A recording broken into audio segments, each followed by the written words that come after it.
Hoje eu vou te falar o que é o vesting, quais são os casos mais comuns da sua utilização, qual que é a estrutura básica de um contrato de vesting, vou dar alguns exemplos e vou te dar algumas dicas das perguntas que mais aparecem aí no meu dia a dia, atuando, ajudando a empresa a estruturar em vesting. Meu nome é Diogo Long, eu sou advogado especialista em startups, também atuo dentro de fundos de investimento, ajudando a acelerar startups, e eu vou te mostrar aqui a parte técnica jurídica e também a parte prática do dia a dia de como estruturar aí um vesting para pessoas chaves do seu negócio. Então o vesting é um mecanismo, uma maneira de você conceder participação societária para uma pessoa-chave no seu negócio por meio de algumas condições.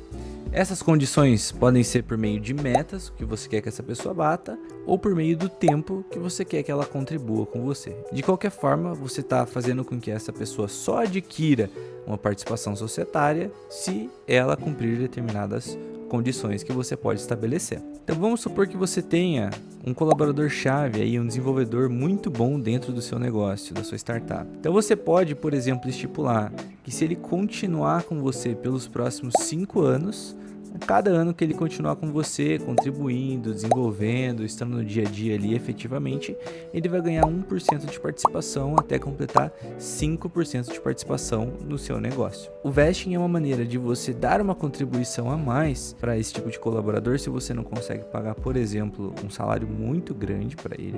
É também uma maneira de você incentivar essas pessoas, porque a partir do momento em que elas estão dispostas a entrar num vesting, adquirir participação societária, tudo que elas fizerem ali dentro, que fizerem a empresa se valorizar, elas vão se beneficiar com isso, porque elas estão entrando num risco do negócio. Então, se elas estiverem ganhando uma participação que não vale nada, elas estão perdendo muito. Agora, se elas fizerem valer muito, elas vão ganhar cada vez mais, sem limite. Por isso que isso é algo que incentiva, é algo que dá o chapéu de sócio ali para um colaborador e geralmente faz com que eles ajam de maneira diferente. E a maneira de você viabilizar esse vesting é por meio de um contrato específico chamado opção de compra ou por meio de um acordo de sócios se você fizer vesting entre sócios, que é uma modalidade de vesting que não é muito comentada, mas também que é possível de fazer acontecer. Então o vesting é um conjunto de cláusulas, é um mecanismo que vai dentro de algum contrato. Esse contrato é ou uma opção de compra ou um acordo de sócios. Opção de compra, geralmente a gente faz com terceiros de fora da sociedade, e um acordo de sócios é quando você faz realmente entre os sócios. Eu vou explicar um pouquinho mais daqui para frente. Então aqui vão alguns casos mais comuns de utilização do vesting. Primeiro é o vesting com colaborador, que segue exemplo ali que eu te falei, em que você pega alguém que está se destacando dentro do seu negócio e você quer reter ele, dando participação societária para essa pessoa. Segundo vesting, que é muito utilizado, é com advisors, com mentores que vão ter alguma tarefa especial ali dentro do negócio, vão fazer alguma atividade, algum projeto pontual, que você quer conceder uma contribuição para essa pessoa por meio de participação societária. Muitas vezes as pessoas vão e dão direto para essa pessoa atuar. Eu não recomendo isso, porque você às vezes ainda não viu ela atuando dentro do seu negócio. Então, faça ela passar por um período de vesting em que, se ela entregar, ela ganha ali a participação prometida. Simples assim. E se ela não entregar, a sua startup e o seu negócio está protegido. A terceira modalidade, eu vejo mais no começo do negócio, quando alguns fundadores fazem vesting com empresas de software para desenvolver ali a tecnologia do negócio. Para começo, eu não recomendo que se faça um vesting com uma pessoa jurídica. Por quê? Porque ali naquela pessoa jurídica, geralmente não é a pessoa-chave que vai desenvolver o seu negócio. É uma empresa, tem vários colaboradores ali. Então, o que vai acontecer? Ele vai ter uma equipe destinada para fazer esse negócio. E quando essa tecnologia for desenvolvida, geralmente essas pessoas mudam de posição, elas vão para outros projetos, isso acaba atrasando bastante as coisas. E também, depois que é desenvolvido, existe um período de manutenção, que também troca de pessoa, e isso acaba atrasando muito os negócios. Às vezes, vocês não vão ter muita escolha. Então, nesses casos, façam o vesting, ok, mas deixam eles mais específicos ainda, deixando claro quem vai desenvolver, quais vão ser as horas, qual vai ser a equipe, principalmente ali depois do período da entrega, como que vai funcionar a manutenção, para que vocês diminuam o máximo risco de fazer com uma pessoa jurídica. Bom? E a quarta maneira mais comum é o vesting entre sócios. No vesting entre sócios, é quando você faz ali no acordo de sócios uma disposição falando o quê? Se aquela pessoa sair da sociedade ou deixar de contribuir em determinado tempo, ela vai ganhar só parte da participação dela. O resto ela vai ter que vender para os sócios que estão contribuindo ou que vão continuar na sociedade. Ou seja, é um mecanismo para evitar a saída precoce de um sócio quando você está no começo do negócio. Então é uma arma que você pode utilizar se você estiver começando uma sociedade, que pode te ajudar muito. Até porque nos primeiros 5 anos ali de sociedade é o período mais crítico, em que a maior parte dos negócios falhem, tem muita briga, muitos negócios não dão certo, e às vezes se você é a pessoa que sempre está fazendo muito pela sociedade, você vai ver uma disparidade em relação ao outro sócio. Você pode ver essa disparidade. E aí é legal você ter um mecanismo que te proteja se aquele sócio pare de contribuir, e você com isso pode pegar a participação dele proporcional ao que ele deixou de contribuir. E como que funciona a estrutura de um vesting, a estrutura básica? Bom, primeiro ponto é que vai ter a participação. Qual que é o montante da participação que está sobre vesting? 5%, 10%, 50%, quanto que vai estar ali? Segundo, quais são as condições para a pessoa ter o direito àquela participação? Vai ser sobre tempo, sobre metas? Vai ser sobre tempo e meta? Tanto faz, a gente tem uma liberdade bem grande aqui. Terceiro, essa pessoa vai passar por um período de cliff, um período probatório, em que ela vai estar ali, ela não vai receber nada se ela sair, se ela entregar as coisas. Isso pode ser muito relevante para você fazer com pessoas que você não conhece ainda. Quarto, como que vai ser o exercício desse direito? Então, uma pessoa adquiriu o direito de participação, agora ela vai fazer o exercício, ou seja, vai falar, olha, eu quero essa participação para mim. Como que isso vai funcionar? Ela vai pagar? Ela não vai pagar? Quando ela pode fazer isso? É a qualquer momento? É só quando a startup for vendida? Então, isso tem que ser discutido entre você, fundador, e a pessoa que você está dando o vesting. E por fim, como que vai ficar em caso de saída? Então, tem o good liver e o bad liver. Então, em caso de uma saída em que aquela pessoa recebeu uma proposta irrecusável, será que ela tem direito a alguma coisa ali? Ou no caso de uma saída em que a pessoa agiu de má fé contra a sociedade, será que ela tem algum direito? Geralmente não. Então, isso tudo tem que ficar combinado para ter um mapa, uma previsibilidade de como que vão ser os próximos tempos ali. E por fim, também existe ali uma cláusula de aceleração de vesting, que é muito comum quando você dá o vesting para algum colaborador, para alguma pessoa, e que o seu negócio está perto de um ponto de liquidez, ou seja, que ele vai ser vendido. Então, geralmente, a gente acelera o vesting para que essa pessoa que contribuiu até a startup ser vendida, embora falte um pouquinho, ela possa também se beneficiar, colocar o dinheiro no bolso e ter direito a toda a participação que ela teria. Vai de caso a caso, mas é uma cláusula bem importante de se considerar dependendo do momento do seu negócio. Então vamos lá, agora vamos lá para um caso prático, né? Primeiro, colaboradores. Geralmente você tem um colaborador ali dentro que já está se destacando e você quer trazer ele mais perto, você não quer que o concorrente pegue ele. Se você já tem um planejamento estratégico, é muito legal você montar um vesting com ele, em que você dá uma participação societária para ele em troca do batimento de algumas metas junto com o tempo. Então vamos lá. Se há algum colaborador do setor comercial em que ele aumente o faturamento em 30% nos próximos 12 meses e durante esse tempo ali também crie o playbook do setor comercial e continue atuando. Ele não pode sair, tem que bater a meta e criar o playbook. Se ele bater tudo isso aí, ele ganha, vamos supor ali, uns 5%.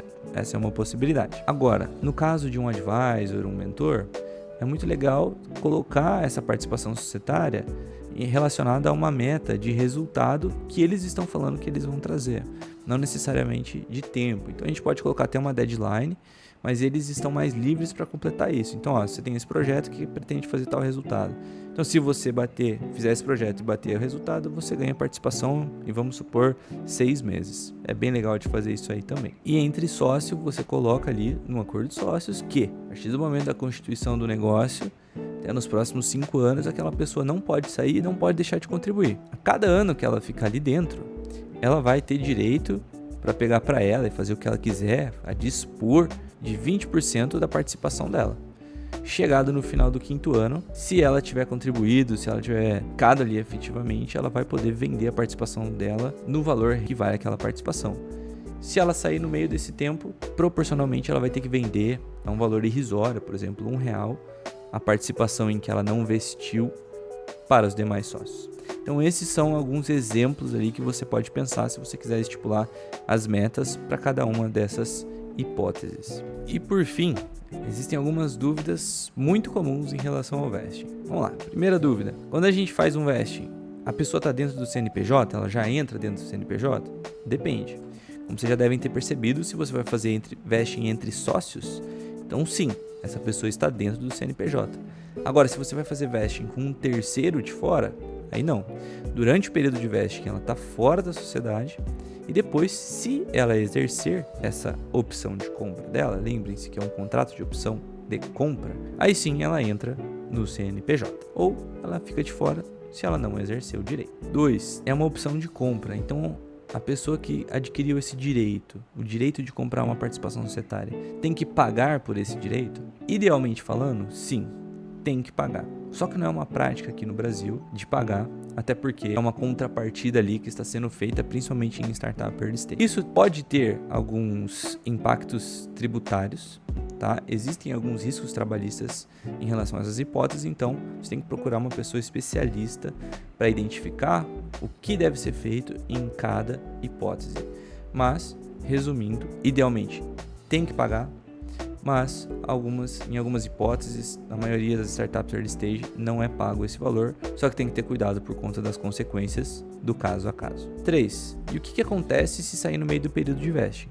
Aí é o seu contrato que vai dizer o que acontece.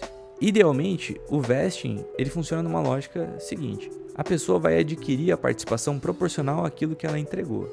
Então, se ela adquiriu aquele direito e saiu, ela já tem aquele direito adquirido proporcionalmente. Então, vamos supor que ela teria que ficar dentro de um negócio durante 5 anos e cada ano ela ia conseguir 1%. Se ela sair depois do segundo ano, ela tem direito a 2%. A não ser que exista uma cláusula dentro do contrato que fale que se ela sair ela perca tudo, o que não é muito comum, a não ser que ela tenha cometido algum ato de má fé. É aquela questão do good liver e do bad liver que eu comentei anteriormente. Outra dúvida: o vesting é um plano de stock option, de partnership? Não. O vesting é algo que existe dentro de um plano de stock option, um plano de partnership. Esse plano é algo mais robusto, é uma política dentro da empresa para que qualquer pessoa possa adquirir participação societária ali dentro. Então, quando a gente faz um vesting, do intuito que eu estou falando nesse vídeo aqui, é algo mais pontual com algumas pessoas chaves. Agora, vai chegar num momento que a sua startup, o seu negócio vai ter crescido o suficiente para ter uma política de retenção de talentos, por exemplo, em que você estrutura ali um plano de stock option. Stock option é opção de compra de ações, em que você vai ter as diretrizes padrões em que vai se aplicar a todo mundo. Aí sim a gente vai ter mecanismo de vesting junto com essa política, mas elas não se confundem. Outra pergunta: eu preciso fazer um contrato de prestação de serviço quando eu for fazer um vesting? A resposta é: depende da situação que você tiver inserido. Se é uma situação em que existe a prestação de serviço, essa prestação de serviço precisa ser detalhada, aí sim é interessante fazer 2 contratos. Um de prestação de serviço e um de opção de compra. Agora, se for uma ocasião em que tudo se confunde muito, não é necessariamente uma prestação de serviço remunerada, depende muito do caso, aí a gente pode ter uma seção da prestação de serviços dentro do contrato de opção de compra. Vai depender muito do caso a caso, mas não é necessário, depende do combinado de vocês. Bom, então resumindo, o vesting é um mecanismo para você conceder participação societária ali para alguma peça-chave, ou para você se proteger da saída precoce de um sócio ali, principalmente no começo do negócio. Meu nome é Diogo Long, eu sou advogado especialista em direito de startups. Eu fico à sua disposição se você precisar tirar alguma dúvida. Tem aqui meus contatos aqui abaixo. E se você quiser saber mais sobre temas de startups e investimentos, é só você dar uma olhada aqui no canal, que tá cheio de conteúdo legal. Se você gosta de Shark Tank, inclusive, tem alguns reacts aí que eu ensino sobre rodada de investimento, analisando as rodadas do Shark Tank.